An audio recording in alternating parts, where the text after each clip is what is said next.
Hey guys, I just wanted to do a little small short video on basically how I manage a baby, an infant, and my school at the same time. Um, I know some people may think it's actually easy, but I would have to say it's one of the most difficult things that I've ever done.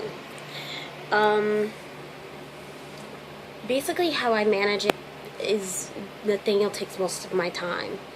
24/7, he's the number one priority. Even sometimes before school, he's just the number one priority because when he's crying, I have to go. When it's time to eat, I have to go. I'm breastfeeding, so I have to go. I have to do it. Basically, everything for him is on demand. And everything educational wise for me is schedule. This time when he's doing this, when he's napping, it's this. Everything else is basically on schedule. And when it comes down to me working, that's going to be on schedule also.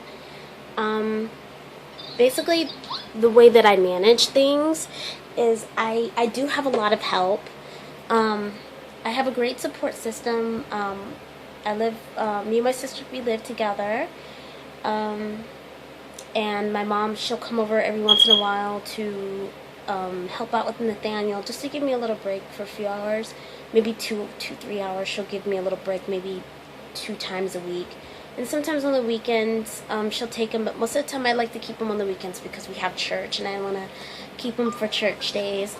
But she does help out as much as she can. But most of the time, 24/7 of the time, during the day, I'm doing things on my own, and at night, I'm doing things on my own. My sister may cut me a break for maybe half an hour, maybe 20 minutes, but most of the time I'm doing everything on my own. So basically everything for him is on demand.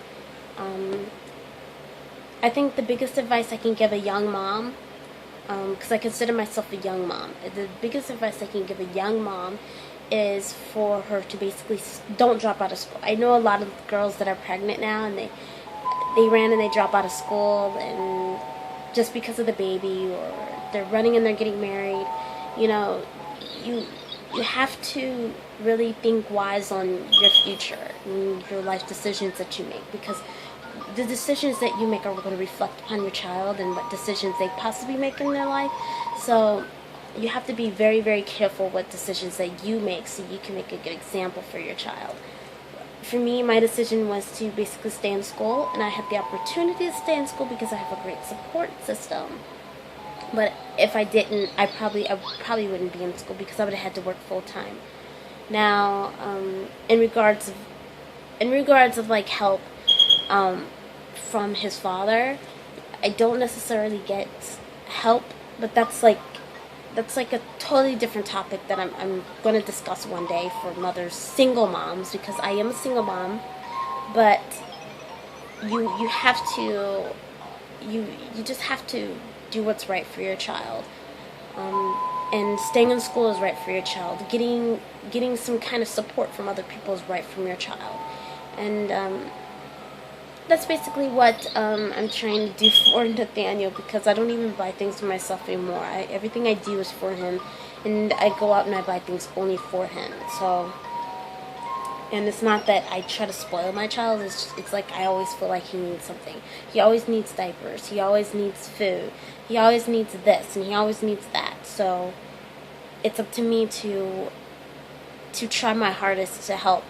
Outside of my family always helping, but I have to try my hardest to help. And for the past 2 months, I've been doing most of everything 100% on my own. So the only advice I can really give is that you'll get there. Don't stress yourself out. If you're pregnant, if you have a little infant, try not to stress yourself out about what you can't do. Just always remember that you'll get there. Stay in school. Remember that when your child gets older, he's going to look up to you as like this figure, because you were the one that stuck it out, and you continue to go to college and continue to work and continue to do whatever it is that you're doing. I graduate the end of spring next year, so that's a big accomplishment and achievement. I'm graduating in my bachelor's of environmental science, and my concentration is wildlife biology.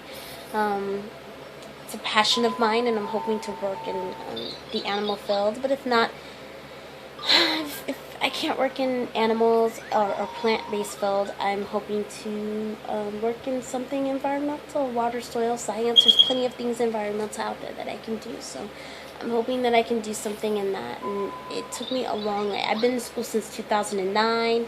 When I got pregnant, I failed classes and I had to retake again. So it's just, don't try to eat my toe, baby. That's nasty.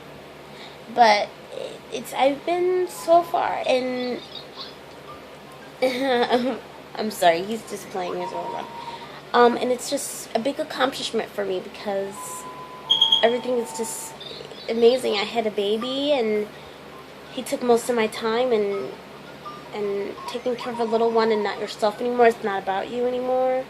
But it's one of the biggest accomplishments that I think I ever will make in my life because he's so special and important to me.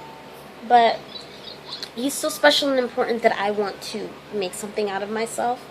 And if I don't, and I kind of feel like if I don't start at it and keep at it now, I probably will start. Or the time that I will start, it's not gonna be that much of an accomplishment for him because he'll be a teenager. So yeah, so it's how I manage it all is I take it one step at a time, one day at a time. When Nathaniel's taking a break, when Nathaniel's taking a nap, I do homework, and at nighttime, he goes to bed at 8 p.m. When he's in bed, I do homework for a few hours every night, and I do homework for a few hours when he takes his afternoon nap. He takes a really small morning nap, so I really can't do much then. But for the afternoon nap, I can do a lot for that. But I just take it one day at a time. Come on, Bubba. Don't do that, Bubba. And I suggest everybody else do the same. Take it one step at a time. I have a 6-month-old. He turned 6 months on July 3rd. I'm sure it may be maybe a little bit less stressful if you have someone over the age of over 1 maybe. Because infants require so much more care. It's like feeding every few hours and holding every second. They can't walk around on their own. They do kind of require a little bit more extra care. And feeding on their own, it's not like finger foods where you can just throw it down on the high chair and just call it a day. So it is a lot of extra care, but everybody has the ability to do it. What are you doing? And even you, so just keep at it, stay in school, and it'll be a big achievement for your little one when he gets older, and you can set the best example for him. Okay, baby. Bye, everybody. Bye, guys.